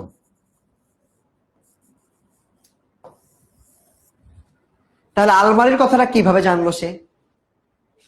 আলমারির নিচে যে ঘড়িটা আছে সে কিভাবে জানলো? এটা জেনে সে গিয়ে খুঁজছে, খুঁজে সে আলমারি থেকে ওই ঘড়িটা বের করছে। তার মানে ওই দিন সে যে ঘুমে যে স্বপ্ন দেখছে এটা না, তার মানে সে বাস্তব কিছুই দেখছে। বাস্তব কাকে দেখছে? অভিরামকে। কিন্তু অভিরাম তো মারা গেছে, সেটা কাকে দেখা হয়েছে? এইটা এই গল্পের সব থেকে বড় প্লট টুইস্ট। এটা কি স্বপ্ন নাকি এটা বাস্তবতা? মৃগাঙ্ক বাবু বুঝছেন এটা একটা ভূত সে দেখছে, এবং সে মাঝে মাঝে নিজেকে এটাও বুঝায় যে সে আসলে ভূত দেখাতে সে ঘুমের ঘরে সবকিছু খুঁজে পেয়েছে, এবং সেটা কিন্তু অসম্ভব। তো এরই মধ্য দিয়ে ঘটনাটা চলে যায় এবং এই ঘটনার মধ্যে দিয়ে আমাদের গল্পটা শেষ হয়। এবং আমরা এই গল্পে মূলত একটা চমৎকার মেসেজ পাই। মেসেজটা কি? আজকের গল্পে একটা মেসেজ আছে। মেসেজটা কি জানো? কুসংস্কার। এই যে তিনি বললো না যে ভবিষ্যতে আর কিছু গেলে হচ্ছে ওঝার সহযোগিতা নিবে না, এটা হচ্ছে তৎকালীন সময় কুসংস্কারের কারণে একটা নিরীহ ব্যক্তি তার জীবন চলে গেল। ওই সময় যদি এই কুসংস্কার বিশ্বাস করা না হইতো তাহলে সবাই বাসা খুঁজতো, ঠিক করে বাসা খুঁজে তারা ঘুইটা খুঁজে পাইতো। কুসংস্কারে বিশ্বাস করতে দেখে তারা জোরপূর্বক একটা নিরীহ মানুষকে পানিশমেন্ট দিল, সে মারা গেল। এবং এই জন্য আমাদেরকে কুসংস্কারে বিশ্বাস করা যাবে না। সেটা হচ্ছে একটা ভূতের গল্প, যে গল্পটা আমরা আমাদের মূল বইতে পেয়েছি। ঠিক আছে, বল এই গল্পটা কেমন লাগছে?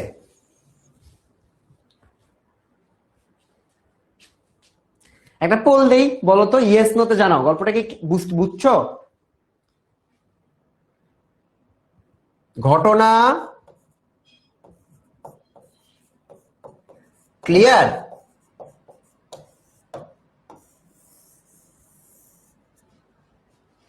ইয়েস নো তে একটু জানাও। আমার মনে হয় গল্পটা অনেক ইজি, তোমরা নিজেরাও পড়তে পারো একবার। ঠিক আছে, আমি একটা নিউ কুইজ দেই, দেখি যে আমার স্টুডেন্টরা কি এতক্ষণ আমাকে শুনতে পাইছে কিনা। যদি শুনতে পেয়ে থাকে ওরা ইয়েস নো তে জানাবে যে ভাইয়া আপনার গল্পটা আমি ক্লিয়ারলি বুঝতে পেরেছি, পারছি।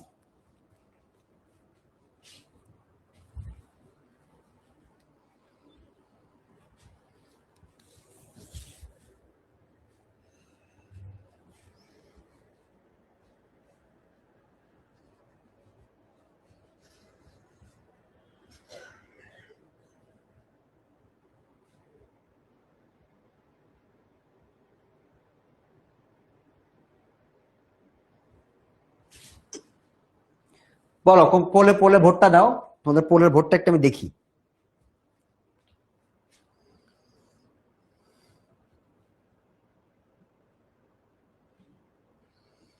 94%, 5% বলছে ঘটনা ক্লিয়ার। যারা তোমরা ঘটনা বুঝো নাই তারা আমার মনে হয় তোমরা হলো লেটে জয়েন করছো, এটাই একমাত্র কারণ হইতে পারে। আর কিছু আমি এখানে কারণ আমার কাছে মনে হয় না আছে। সো আমরা ঘটনাটা ক্লিয়ারলি বুঝছি। এখন তোমরা কি আরেকটা ভূতের গল্প শুনতে চাও? রিয়েল লাইফ স্টোরি শুনতে চাও? আমার আমার নিজের জীবনের আমি স্টোরি সবাইকে বলি না। তোমাদের আজকে যেহেতু একটা ভূতের ঘটনা পড়লাম, গল্পটা যেহেতু পড়া শেষ অলরেডি আমাদের, আমরা কিছু প্রশ্ন সলভ করবো অবশ্যই। বাট তার আগে তোমাদেরকে আরেকটা ভূতের গল্প বলি। হ্যাঁ, রিয়েল লাইফ স্টোরি, তোমরা আবার ভয় পেও না। যারা ভয় পাও তারা শুনো না। শুনতে চাও? আচ্ছা শুনো তাহলে। তো এটা ভূতের গল্প, যেহেতু আজকে একটা ভূতের গল্প পড়লাম, আরেকটা ভূতের গল্প তোমাদেরকে বলি। খুব মনোযোগ দিয়ে শুনবা। তোমরা এরকম এরকম গল্প তোমাদের অনেকের জীবনে আছে। তোমরা ছোট মানুষ, তোমরা তো দেখো না এখনো। তা আমি আমি তখন ঢাকায় থাকি। আমি ঢাকায় থাকি হলো আমরা একটা ব্যাচেলার বাসা নিয়ে থাকি। ব্যাচেলার না, মানে মনে করো আমরা একটা বাসা নিছি 3 রুমের।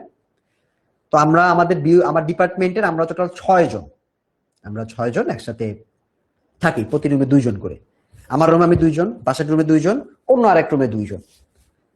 তো আমাদের একটা ঘটনা ঘটে, যে ঘটনাটা আমরা প্রায়ই শুনি। আমাদের বাসাটাকে আমার মনে হয় একটু সমস্যা আছে। কি সমস্যা আমি তোমাদেরকে বলি। আমাদের বাসা 7 তলায়, তার উপরে হচ্ছে ছাদ। ছাদে একটা চিলে কোঠা আছে। তো ঘটনা হচ্ছে, প্রথম ঘটনাটা ঘটে অন্য একজন রুমে, আমরা না সেটা। ঠিক আছে, সেটা হচ্ছে আমি বা আমার অন্য কেউ না। অন্য রুমে যে 2 জন, ওরাও আমার বন্ধু। তো ওদের মধ্যে ওরা একজন হঠাৎ করে, আমার একটা ফ্রেন্ড ওই রুমে ছিল। তো ওই রুমে একদিন একটা শব্দ শুনছে, রাত প্রায় তখন 3:30 বাজে। ও ওর বারান্দায় ও দেখছে যে কিছু একটা দেখছে, একটা মেয়ের অবয়ব, একটা ছোট্ট মেয়ের অবয়ব। হ্যাঁ, এটা যে দেখছে তার নাম হচ্ছে রনিফ। তো ও দেখছে যে জানলার কাছ থেকে কেউ একজন উকি দিচ্ছে। ঘটনা আমাদেরকে বলে নাই। হ্যাঁ, তো ওই দিন দেখছে। এবং দরজায়, আমাদের দরজায় একটা আছে তোমার, ওই যে কি জানি একটা গোল ইয়ার মতো, হ্যান্ডেলের মতো, ওটা উপরে নিয়ে ধরে ছেড়ে দিলে ওটা আবার পরে টক টক করে আওয়াজ হয় এরকম। তো ওইটারও 2-3টা করে শব্দ হয়েছে। তো ভাবছে এত রাতে কে আসবে, ছাদ থেকে তো কেউ আসবে না। তো ভাবছে কেউ মনে হয় চোর টোর হইতে পারে। ওই ঘটনা কাউকে বলেনি। একটা মেয়েকে দেখছে। তো এই ঘটনা ও আমাদেরকে তখন বলে, তখন কিন্তু আমি এটা জানি না। এটা হরর, মানে কেন এটা আমার কাছে বেশি হরিবল মনে হয়েছে তখন তোমাকে একটু বলি। আরেকটা যে বন্ধু ছিল, আমার যে রুমমেট, ওর নাম হচ্ছে আবির, আমার যে রুমমেট, তো ও একদিন আমাদের রুমে একদিন ঘুমায় আসছে, তো মধ্যরাতে ওর একদিন হয়তো ঘুম ভেঙে গেছে। ঘুম ভেঙে যাওয়ার পর ও দেখছে আমাদের, আমি যে বেডটাতে ঘুমাই তার কিছু দূরে একটা জানলা, তো ওই জানালাতে ও ওই একই রকমের একটা মেয়ে বা একটা কিছু একটা দেখছে অবয়বের মতো, শেপটা একই রকম। তো আমরা যখন যখন ও দেখে ও আমাকে বলছে, রনিফ তো আমার অন্য রুমের বন্ধু তো আমাকে বলে না, এবার আবির আমাকে বলছে, তখন বলছে যে এরকম এরকম ঘটনা। তো আমি বললাম যে চল আমি একটু ওদেরকে শেয়ার করি। তো আমরা ওদেরকে ডাকলাম, অন্য রুমে বাকিদেরকে ডাকলাম, আমি তো জানি না যে ওদের সাথেও ঘটছে। তো আমরা আবির যে ওকে যখন বললো যে আমাদের এরকম এরকম দেখছি, বাসায় মনে হয় কোনো সমস্যা আছে, তখন বাসারও মানে অন্য রুমের যারা ছিল রনিফ এবং বাসার, ওরাও আমাকে বলল যে এরকম ঘটনা তো আমার রুমেও হয়েছে। কি দেখছি, এরকম একটা ছোট মেয়ে বা একটা মেয়ের অবয়বের আমরা জিনিস দেখতে পাচ্ছি। তো তখন আমরা রিয়েল করলাম যদি এটা মনের ভুল হয়, দুজনে একই জিনিস কিভাবে দেখলো। আর যে শব্দটা ছাদের উপরে প্রায় তোমার হাঁটাহাঁটির শব্দ, ছাদের উপর মনে হয় কিছু একটা লোহা পরে এরকম গড়িয়ে যাচ্ছে, এই শব্দগুলো আমাদের ওখানে আমরা তখন মাঝে মাঝে পেতাম।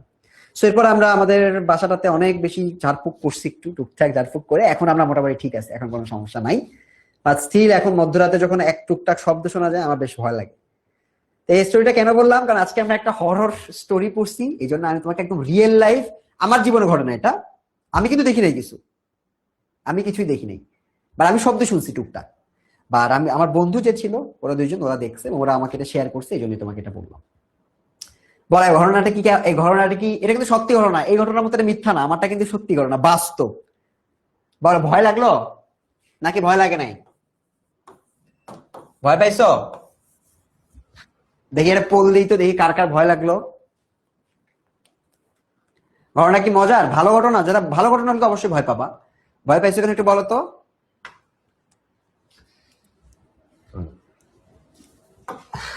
আমি কিন্তু অনেক ভয় পাইছিলাম, বাট এখন বড় হয়ে গেছি তো এখন এত গায়ে লাগাই না, একা একা থাকতে হয়, সো এই জন্য এত গরজ দিতে হয় না। গরজ দিলে যত বেশি এটা নিয়ে ভাববো তত বেশি ভয় পাবো।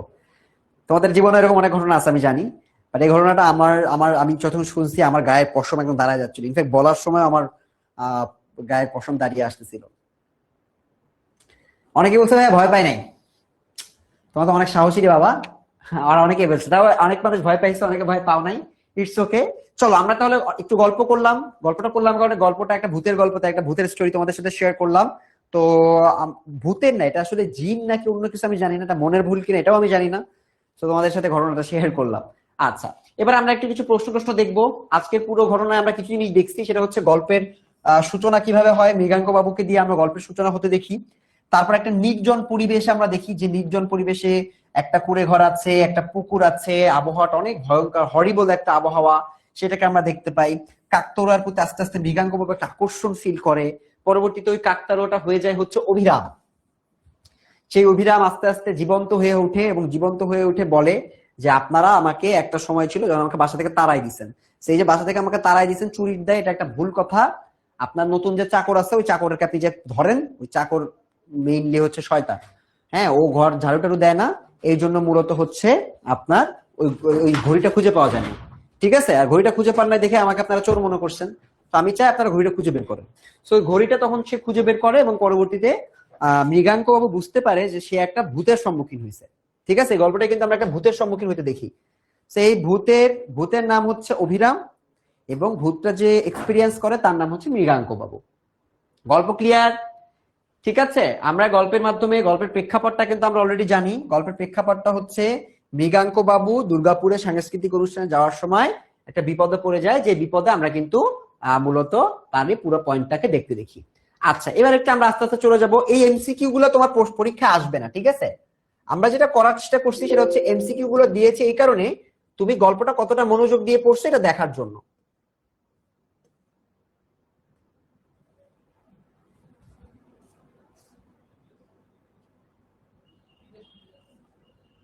তো আমরা কিছু এমসিকিউ আগে দেখি, তারপর আমরা এখানে কিছু তোমার বর্ণনামূলক প্রশ্ন আছে, এই বর্ণনামূলক প্রশ্ন আমরা দেখব, এই প্রশ্নটা আমরা দেখাবো। এই যে স্ক্রিন, তোমাদের স্ক্রিন স্লাইড শেয়ার করতে দেখো, এই বর্ণনামূলক প্রশ্নগুলো আমরা দেখবো, এগুলো তোমাদের বোর্ড প্রশ্ন, ঠিক আছে? এগুলো আমরা সলভ করে দিব। তার আগে কিছু এমসিকিউ দেখে আসি, চলো। এমসিকিউ কিন্তু আসবে না, ঠিক আছে, আনন্দবাড়ি কিন্তু বহু নির্বাচনী আসবে না। আর আমরা দেখবো যে গল্পটা তোমরা কতটা মনোযোগ দিয়ে দেখছো, এটা শুনছো, এটার জন্য আমরা কিছু বহু নির্বাচনী একটু প্র্যাকটিস করি। সো প্রথম এমসিকিউ হচ্ছে, মৃগাঙ্ক বাবু সন্দেহটা যে অমূলক নয় সেটা প্রমাণ হলো পানাগড়ের কাছাকাছি এসে। বাক্যটি থেকে বোঝা যায় মৃগাঙ্ক বাবু খুব ভাগ্যবান না, মৃগাঙ্ক বাবু ভবিষ্যৎবাণী করতে পারেন না, মৃগাঙ্ক বাবু বাস্তবসম্মত চিন্তা করেন, মৃগাঙ্ক বাবু কুসংস্কারে বিশ্বাস করেন। এটার উত্তর কি? মৃগাঙ্ক বাবু বাস্তবসম্মত চিন্তা করেন। সঠিক উত্তর কি? মৃগাঙ্ক বাবু বাস্তবসম্মত চিন্তা করেন। আমি যে ঘটনাটা বলছি তোমাদের মধ্যে 55% ভয় পাইছে, 45% ভয় পায় নাই। 45% যদি তোমরা আমার জায়গায় থাকতা, এক্সপেরিয়েন্স করতা, তাহলে ভয় পাইতা। যদি আমি দেখি নাই বা আমার ফ্রেন্ডের জায়গায় যদি থাকতা, তুমি তাহলে ভয় পাইতা, অবশ্যই ভয় পাইতা। ঠিক আছে, আচ্ছা, সেটা আমরা পারলাম। পরেরটা দেখি, সুধীরের দায়িত্ব জ্ঞানহীনতা থেকে আমরা কি শিখতে পারি? সুধীর কে বলতো? সুধীর হচ্ছে যে ড্রাইভারটা, যে বেশি মাতব্বরি করে তোমার ওই যে ইয়াটা নেয় নাই, ডিজেল পেট্রোলটা ভরে নাই, তাহলে ওর মাতব্বরির জন্য তো ঝামেলা হয়েছে। সো সুধীর একটা দায়িত্ব জ্ঞানহীন মানুষ। এটা আমরা কি শিখতে পারি?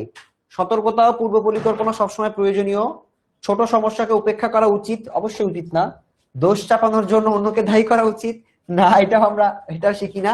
দেরিতে হলেও সমস্যার সমাধান সম্ভব না, এটাও না। উত্তর হচ্ছে সতর্কতা ও পূর্ব পরিকল্পনা প্রয়োজনীয়। ঠিক আছে, পরেরটা একটু দেখি।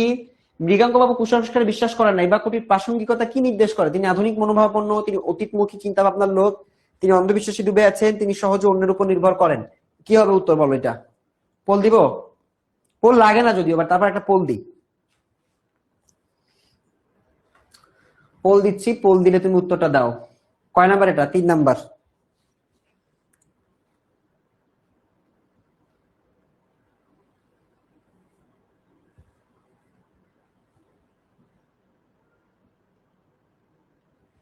দিয়েছি, উত্তর দিয়েছি, বলো কি হবে?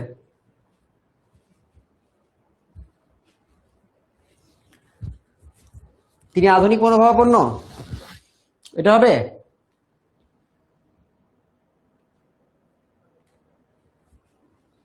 বলো কি হবে?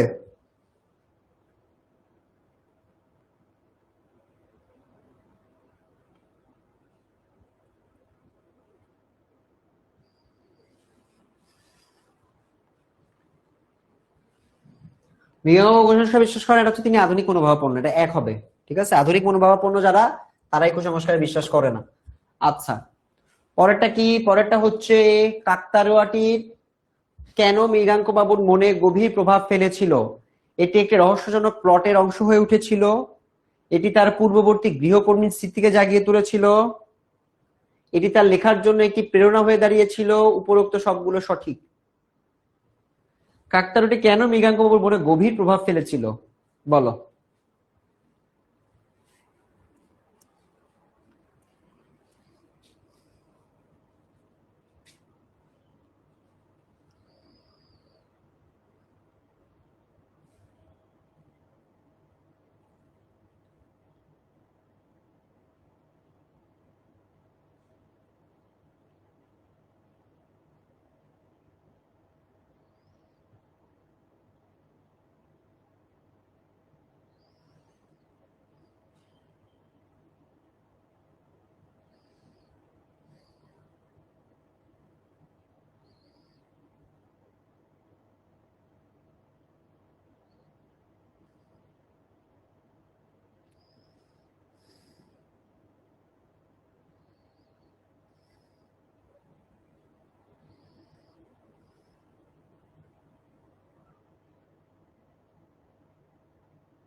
বলো এটা কি হবে?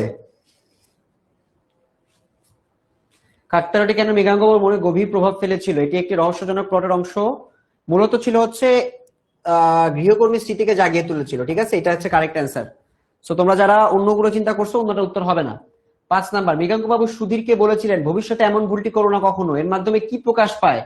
মৃগাঙ্ক বাবু সুধীরকে বলেছিল মৃগাঙ্ক বাবু সহজে ক্ষমা করেন, মৃগাঙ্ক বাবু রাগান্বিত ছিলেন, মৃগাঙ্ক বাবু ভবিষ্যতের জন্য শিক্ষণীয় উপদেশ দেন, মৃগাঙ্ক সমস্যা মেনে নিতে পারেন না। এটা হচ্ছে, এটা হতে পারে। সো এটা এমসিকিউ আসে না, তো এই জন্য এমসিকিউ প্রেক্ষাপট গুলো একটু উইয়ার্ড লাগতেছে। আচ্ছা, এটা দেখার দরকার নাই।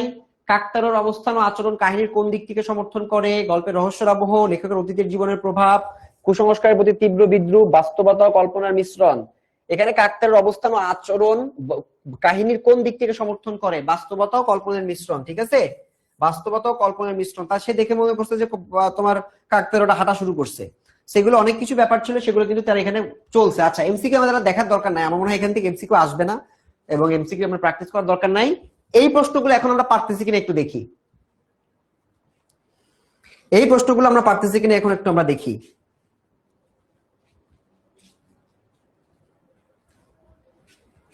কাকতারুয়া গল্পে মৃগাঙ্কবাবুর অভিজ্ঞতা কিভাবে কুসংস্কারের ক্ষতিকর দিক তুলে ধরে, কাকতারুয়া গল্পে মৃগাঙ্কবাবুর অভিজ্ঞতা কিভাবে কুসংস্কারের ক্ষতিকর দিক তুলে ধরে, কাকতারুয়া গল্পে মৃগাঙ্কবাবুর অভিজ্ঞতা কিভাবে কুসংস্কারের ক্ষতিকর দিক তুলে ধরে।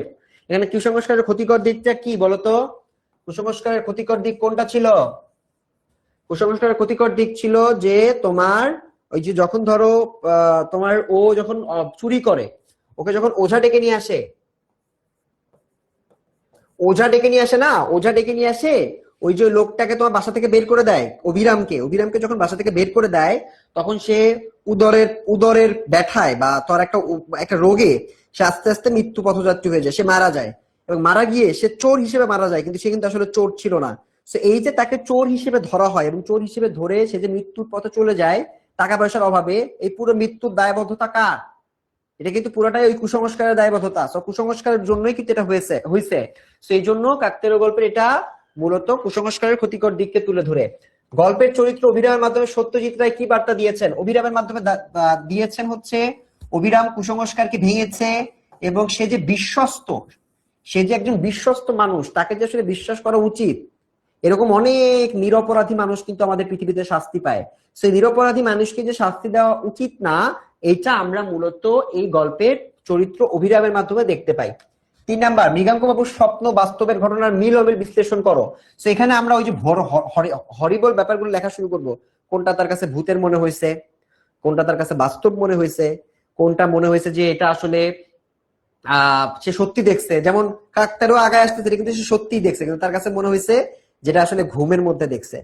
আবার তাকে যে ঘড়ির খবরটা দিলে, ঘড়ির খবরটাও তো দিছে, ঘড়ির খবর তো তার পাওয়ার কথা না, তাই না? ঘড়ি তো জানার কথা না, সে যদি ঘুমে ঘুমে দেখে, ঘুমের মধ্যে সে কেমনে জানবে যেটা তলায় পড়ে আছে? সেখানে কিন্তু আমরা এটা দেখতে পারি। কাকতারুয়া গল্পে পরিবেশের বর্ণনা কিভাবে গল্পের রহস্যময়তা বাড়িয়েছে, কাকতারুয়া গল্পে পরিবেশের বর্ণনা গল্পের রহস্যময়তা বাড়িয়ে দিয়েছে।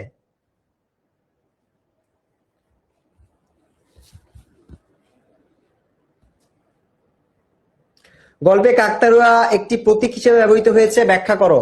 কাকতারুয়া একটা প্রতীক, প্রতীক মানে হচ্ছে যারা কিনা অপরাধ করে না, অপরাধ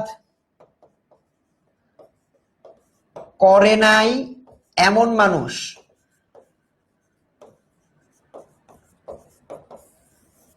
ঠিক আছে, তো এইরকম সিচুয়েশনে কাকতারুয়া একটি প্রতীক হিসেবে ব্যবহৃত হয়েছে এবং এই মানুষগুলো যে শাস্তি পেতে পারে এবং তাদের শাস্তি পেলে তাদের ঘটনা যে কতটা করুণ হতে পারে, সেরকম একটা দৃশ্য কিন্তু আমরা এই কাকতারুয়ার প্রতীকের মাধ্যমে দেখতে পেয়েছি। কাকতারুয়া হচ্ছে ওই অপরাধ করে না এমন মানুষ, নিরপরাধ মানুষ, এই নিরপরাধ মানুষের প্রতিনিধি হিসেবে কাকতারুয়াটা ভূমিকা পালন করছে। সত্যজিৎ রায়ের গল্পে কুসংস্কারের প্রতি অবচেতন মানসিকতার প্রতিফলন কিভাবে ফুটে উঠেছে। তো এখানে মূলত এটাকে আবার হরর স্টোরি না দেখায় আবার একটু তুমি যদি বৈজ্ঞানিক ভাবে ব্যাখ্যা দাও, তো বলতেছে যে এটা হচ্ছে মৃগাঙ্কবাবুর সাবকনসিয়াস মাইন্ড। উনি যখন অবচেতন ছিল, উনি যখন ঘুম ছিল, তখন একটা টাইমে গিয়ে উনি নিজেকেই নিজে বলছে যে ঘড়িটা কোথায় আছে। এটা একটা ব্যাখ্যা হতে পারে। তার হয়তো মনে হয়েছে তিনি আগে থেকেই, তিনি যেহেতু বিজ্ঞান মনস্ক মানুষ, তিনি হয়তো মনে মনে তার একটা রিগ্রেট ছিল। তো সেই রিগ্রেটটাই মূলত আমরা এখানে ভালোভাবে দেখতে পাচ্ছি এবং ওই রিগ্রেট থেকে সে হয়তো মানে অবচেতন মনে সে হয়তো ধরে ফেলতে পারছে যে আসলে এটা ভুল হয়ে গেছে। আচ্ছা, কাকতারুয়া গল্পে মালক মোড়ের অবচেতন এবং স্বপ্নের ভূমিকা বিশ্লেষণ করো। এখানে কিন্তু স্বপ্নের ভূমিকা আছে। সে আসলে ঘুমে যদি স্বপ্ন দেখে, ঘুমের মধ্যে কিন্তু আমরা আমাদের সারাদিন আমরা যেটা চিন্তা করি, ওই চিন্তাটাই আমাদের মাথার মধ্যে ঘুরতে থাকে। ঠিক আছে, সেটা আমরা এখানে দেখতে পারি। কুসংস্কারের প্রতি অন্ধবিশ্বাস কিভাবে অভিরামের জীবনে দুর্ভোগ এনেছে তা আলোচনা করো। অন্ধবিশ্বাস মানে হচ্ছে অভিরাম, ওই যে অভিরামকে বাসা থেকে বাইর করে দেয়, তারপর অভিরাম অনেক অনেক দুঃখ কষ্টে দিনকাল কাটায়, এই ঘটনাকে আমরা এখানে কুসংস্কারের অন্ধবিশ্বাস হিসেবে অভিরামের জীবনে যে দুর্ভোগ চলে আসছে সেই দুর্ভোগটাকে আমরা দেখতে পাইছি। গল্পটি পড়ার পর তোমার কুসংস্কার এবং বিজ্ঞান চেতনা নিয়ে মতামত লিখো। গল্পটা পড়ার পর তোমার কিন্তু কয়েকটা জিনিস এখানে শেখার আছে।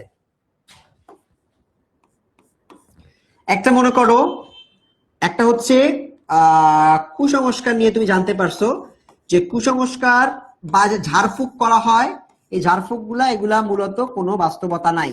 অবশ্যই আছে, আমরা কিছু জিনিসকে আমরা অবশ্যই বাস্তবতা, যেমন আমরা পড়া পানি খাই না, এগুলো তো অবশ্যই আমাদের মনে, দোয়া পড়া পানি, এগুলো তো অবশ্যই কাজ আছে। বাট এই যে ওঝা ডেকে আনা, যারা কিনা হাতুড়ি ডাক্তার, ডাক্তারও না তারা, আসলে তারা ইচ্ছা মতো তাদের সবকিছু করে। তো এরকম ওঝাদেরকে আমরা বাস্তবতার ক্ষেত্রে তারা কিভাবে মানুষকে ম্যানিপুলেট করে, মানুষকে ইনফ্লুয়েন্স করে, মানুষকে দিয়ে বাধ্য করে নিরাপরাধ মানুষকে পানিশমেন্ট দিতে, এটা আমরা এখানে প্রথমটা দেখতে পাই। দ্বিতীয় গল্প আমরা দেখতে পাই যে কেন প্রমাণ ছাড়া কোনো কিছু, কোনো মানুষকে শাস্তি দেওয়া উচিত না, প্রমাণ চাই, প্রমাণ ছাড়া মানুষ কোনো ধরনের খারাপ কাজ করতে পারবে না। তো এটা আমাদেরকে একটু দেখতে হবে প্রমাণের ব্যাপারটা। এবং 3 নাম্বার হচ্ছে বিজ্ঞান মনস্ক চেতনা ছিল না, মানে তারা কেউ বিজ্ঞান নিয়ে চিন্তা করে না। বিজ্ঞান মনস্ক হলে ওঝা তারা বিশ্বাস করতো না। সেখানে বিজ্ঞান মনস্ক মানুষের অভাব ছিল, চিন্তার অভাব ছিল, যে চিন্তার অভাবের কারণে তারা মূলত এরকম বিজ্ঞান চেতনার অভাব বা বিজ্ঞান মনস্কতার অভাবের কারণেই মূলত তারা এই হরর স্টোরিটাকে বিশ্বাস করছে। সেইগুলো মূলত খুবই খুবই ক্রিটিক্যাল ব্যাপার স্যাপার, এই জিনিসগুলো আমরা দেখতে পাইছি। তোমাদের জন্য কি হোমওয়ার্ক দিব? হোমওয়ার্ক তো এখনো পর্যন্ত তোমাদের জন্য দেওয়ার সময় হয় নাই, আর আমরা এই যে এই ঘটনাগুলোর মাধ্যমে মূলত বুঝতে পারলাম যে মৃগাঙ্ক বাবু এক, প্রথমটা হচ্ছে মৃগাঙ্ক বাবু, এবং মৃগাঙ্ক বাবুর সাথে থাকা তোমার হচ্ছে অভিরাম, অভিরাম এবং সুধীর, এই 3টা ক্যারেক্টারের মাধ্যমে আমরা একটা চমৎকার ঘটনা পেলাম। যে ঘটনার মূল ভাবটা হচ্ছে মানুষকে বিশ্বাস করতে হবে। যে বিশ্বস্ত 20 বছর চাকরি করছে, এইরকম একটা মানুষকে অবিশ্বাস করতেছে ওঝার কারণে, তাহলে কুসংস্কার কত বড় সিগনিফিকেন্ট, এটাকে বুঝতেছো? এমন না যে তুমি চিনো না আমাকে, তুমি আমাকে অবিশ্বাস করলা, এত সহজ না। কিন্তু যাকে তুমি এত বছর ধরে চিনছো তাকেও অবিশ্বাস করতেছো শুধুমাত্র কুসংস্কারের কারণে, তার মানে এটা প্রভাব অনেক বেশি। এই জিনিসটাই কিন্তু এই গল্পের একটা মূল ঘটনা ছিল, যে ঘটনাটা আমরা পড়ে ফেলছি। এবং আশা করতেছি এই এলাকা থেকে বা এই গল্পটা থেকে যত যত প্রশ্ন আসবে, প্রশ্নের উত্তরগুলো তোমরা ভালোভাবে করতে পারবে। আজকের গল্পটা আমি বেশ যে ছোট একটা গল্প, এবং যেহেতু আমাদের এমসিকিউ আসে না, এজন্য আমাদের এমসিকিউ প্র্যাকটিস করতে হয় নাই, এজন্য আমাদের ক্লাসটা আমরা তাড়াতাড়ি শেষ করতে পারছি।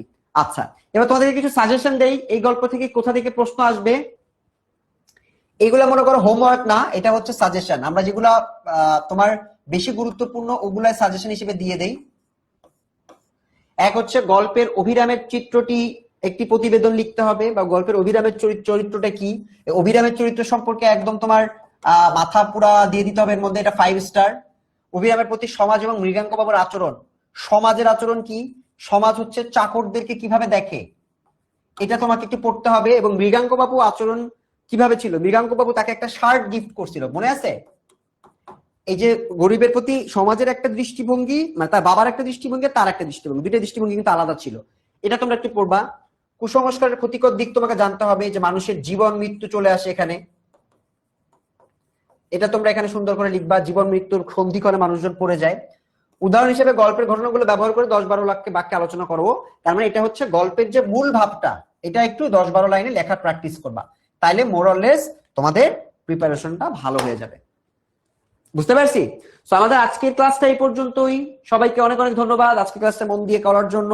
তোমরা যারা আজকে আনন্দ পাঠের প্রথম ক্লাস হয়ে গেল, আমাদের আনন্দ পাঠের এই ক্লাসগুলো হয়েছে, তো তোমাদের উদ্দেশ্যে একটা জিনিস বলে রাখতে চাই, সেটা হচ্ছে তোমাদের এতদিন আমাদের যতগুলো ক্লাস হয়েছে, বাংলা ফার্স্ট পেপার ক্লাস করছি, সেকেন্ড পেপার ক্লাস করছি, আনন্দ পাঠের ক্লাস করছি, এই 3টা টপিকের উপরে সবগুলো টপিকের কোনো যদি তোমাদের কনফিউশন থাকে, তোমাদের জন্য রিভিশন ক্লাস আছে।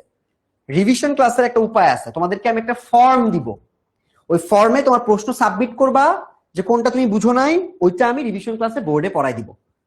কথা ক্লিয়ার? ফর্মটা কোথায় পাবো লিমন ভাই? ফর্মটা পাবা ফেসবুক গ্রুপে। ফেসবুক গ্রুপ কোথায় পাবো? তোমার অ্যাপের মধ্যে দেখো লেখা আছে যে তোমার কোর্সের সাথে ফেসবুক গ্রুপ, ওই ফেসবুক গ্রুপে যাবা, গিয়ে ক্লিক করবা, ক্লিক করে জয়েন করবা, দেখবা লিমন ভাইয়া পোস্ট দিছে যে নিচের কমেন্টে থাকা ফর্মে তোমরা তোমাদের প্রশ্নগুলো দিয়ে দাও। ঠিক আছে? সো ওই ফেসবুক গ্রুপটাতে যারা এখনো পর্যন্ত জয়েন হও নাই, তারা কুইকলি জয়েন করে ফেলবা। ঠিক আছে? আর সবাই পরবর্তী ক্লাসের জন্য রেডি থাকবা। পরবর্তী ক্লাসে আমরা আমাদের অন্য আরেকটা টপিক আমরা পড়বো। আজকে আমরা অলরেডি আনন্দ পাঠ পড়ে ফেলছি, আমাদের ফার্স্ট পেপারের টপিকগুলো আমরা পড়া শুরু করবো। সো সেই পর্যন্ত সবাই ভালো থাকবা, সুস্থ থাকবা, পরের দিন দেখা হবে। হ্যাঁ, আল্লাহ হাফেজ।